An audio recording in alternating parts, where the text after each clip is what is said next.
नमस्कार दर्शकों, दोस्तों, कर्मशक्ति यूट्यूब चैनल में आपका स्वागत है। आज मैं आपसे जिस विषय पर चर्चा करने जा रहा हूँ वो है भगवान कृष्ण ने कलयुग के बारे में क्या कहा था और ये अब कितना सच है और कलयुग के पापों से बचने का क्या तरीका है और सबसे बढ़कर वो कलयुग में कब प्रकट होंगे। हमारे धर्म ग्रंथ क्या कहते हैं। भगवत गीता में उन्होंने जो कुछ भी उल्लेख किया है वो सब हम आज इस वीडियो के माध्यम से जानेंगे। हम सभी जानते हैं कि हमारे धर्म ग्रंथों में मुख्यतः 4 युगों का उल्लेख मिलता है: सतयुग, त्रेता, द्वापर और कलयुग। द्वापर युग के भद्र महीने के कृष्ण पक्ष की 8वीं तिथि को भगवान कृष्ण कंस की जेल में प्रकट हुए। हम सभी जानते हैं कि उनके इस पवित्र दिन को जन्माष्टमी कहा जाता है। महाभारत में कुरुक्षेत्र की समाप्ति और पांडवों के चले जाने के बाद कलयुग का आरंभ होता है। हमारे शास्त्रों के अनुसार इस कलयुग के बाद पुनः सतयुग का आरंभ होगा। इस कलयुग के बारे में पांडवों ने भगवान कृष्ण से पूछा कि कलयुग का स्वरूप क्या होगा, ये कलयुग कब प्रारंभ होगा और किसके हाथों ये कलयुग समाप्त होगा।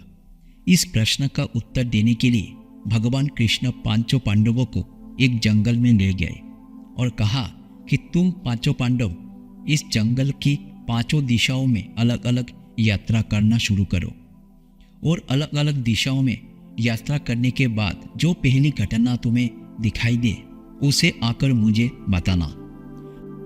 भगवान कृष्ण के आदेश के अनुसार 5 पांडव ने जंगल की 5 दिशाओं में अपनी यात्रा शुरू की। सबसे पहले युधिष्ठिर लौटे। उन्होंने भगवान श्री कृष्ण को एक विचित्र घटना सुनाई। उसने 2 खोरों वाले एक हाथी को पानी में खेलते हुए देखा। इस घटना को देखने के बाद वो भगवान कृष्ण के पास आए और पूरी घटना बताई और भगवान कृष्ण ने उस विचित्र 2 सींग वाले हाथी के स्वभाव के बारे में पूछा। तब श्री कृष्ण कहते हैं कि कलयुग में लोग ऐसे ही होंगे। कलयुग में अधिकांश लोग झूठे और स्वार्थी होंगे। भले ही वे एक ही बात कहें, लेकिन उनका व्यवहार बिल्कुल अलग होगा, यानी कथनी प्रतिज्ञा और करने में कोई मेल नहीं होगा। तब भीम ने वापस आकर भगवान कृष्ण को अपना अनुभव सुनाया। उन्होंने कहा कि उन्होंने एक गाय को अपने बछड़े को चाटते और सहलाते देखा, लेकिन बछड़ा को इस हद तक चाट रहा था कि बछड़े की त्वचा से खून निकल रहा है। इस प्रश्न का उत्तर देते हुए श्री कृष्ण ने कहा कि कलयुग में माता पिता का अपने बच्चों के प्रति अंधा प्रेम और स्नेह उनके बच्चे के नुकसान का कारण बनेगा। दूसरी ओर अर्जुन ने वापस आकर कृष्ण से कहा, एक गिद्ध जिसके विशाल आकार के पंखों पर वेद लिखे हुए हैं, लेकिन गिद्ध नर का मांस खा रहा है। अर्जुन भगवान श्री कृष्ण से इसका कारण पूछा। तब श्री कृष्ण ने कहा कि कलयुग में पाखंडी साधुओं की संख्या बढ़ जाएगी, अर्थात देश में जितने भी लोग बुद्धिमान माने जाएंगे उनमें से अधिकांश गिद्ध प्रवृत्ति के ही होंगे। सबसे बढ़कर जो बुद्धिमान लोग अधिक धार्मिक हैं वे वास्तव में खुद धर्म त्यागी होंगे। तब नकुल वापस आए और भगवान कृष्ण को अपना अनुभव सुनाया। उन्होंने कृष्ण को बताया कि पर्वत से एक विशाल शिला नीचे गिर रही है। कोई भी पेड़ उसे रोक नहीं पा रहा था। चट्टान भयानक गति से नीचे की ओर बढ़ रही थी। कुछ देर तक इसी प्रकार नीचे उतरने के बाद वो पत्थर एक झाड़ी या छोटे पेड़ के नीचे रुक गया और अपनी तांडव लीला रोक दी। जब यह घटना श्री कृष्ण को बताई तो श्री कृष्ण ने कहा कि कलयुग में लोगों के पापों का आकार इस पत्थर के समान होगा जो उसके जीवन को नष्ट कर देगा, पूरे समाज को विनाश की ओर ले जाएगा। परंतु यदि कोई मनुष्य सच्चे मन से मेरी शरण में आता है तो मैं उसकी सब विपत्तियों से रक्षा करूंगा। अर्थात उस छोटे वृक्ष की भांति यदि कोई मेरी पूजा करेगा तो उसके सारे पाप नष्ट हो जाएंगे। तब सहदेव ने कृष्ण को अपने अनुभव के बारे में बताया।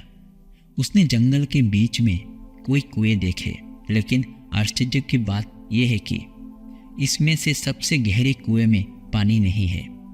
ये सुनकर भगवान कृष्ण ने कहा कि कलयुग में समाज के सबसे धनी और शक्तिशाली लोग ही सबसे बधिक, जो लोग नीच है वे सुख सुविधाओं और मनोरंजन तथा सुरसा, तंबाकू आदि पर बहुत पैसा खर्च करेंगे, और जो लोग समाज में पिछड़े हैं उनके लिए केवल उपेक्षा ही होगी।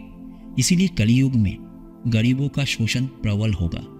अमीर लोग निर्णय की न्यूनतम समझ खो देंगे। श्री कृष्ण ने वर्तमान युग के बारे में जो समझाया है और उनका हर तर्क बिल्कुल नहीं बदलेगा, वो भी सत्य है।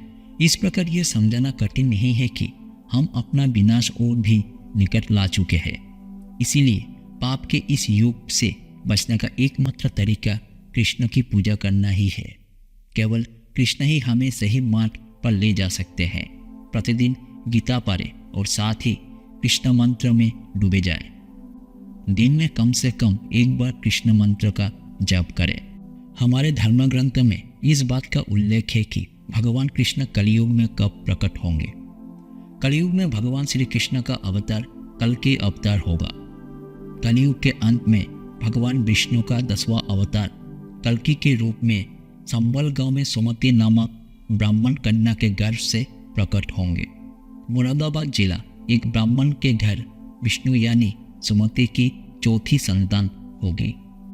शास्त्रों के अनुसार अभी कलयुग का समय नहीं आया है, लेकिन जुड़े हुए चक्रों की अवधि की जटिल गणना से पता चलता है कि प्रत्येक युग 12,000 वर्ष लंबा है।